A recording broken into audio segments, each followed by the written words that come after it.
Hello guys, welcome back to the HardReset.Info channel. In today's video I'm going to tell you how to check your battery level of your Samsung Galaxy Buds3 FE on your iPhone.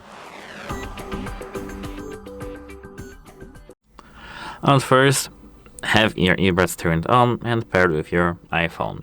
And once connected, go to the left to this widgets section in your iPhone, hold your finger in the background, and now before that make sure that you don't have this widget added. If you do have your battery widget added, you'll see that your Galaxy Buds 3 FE have 100% battery. Of course, this is the dominant headphone, commonly it's the right one. Sometimes it switches between left and right.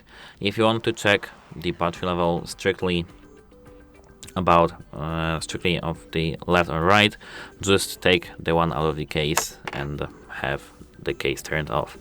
But if you don't have this widget, you have to hold your finger in the background, as I said, tap edit, and now once you tap edit, tap add widget.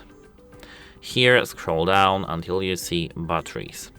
Tap it and select your preferred widget. For example, let it be this one. Tap done, and now as you can see I do have a couple of them but yeah, and that's it. Hope it helps you, and goodbye.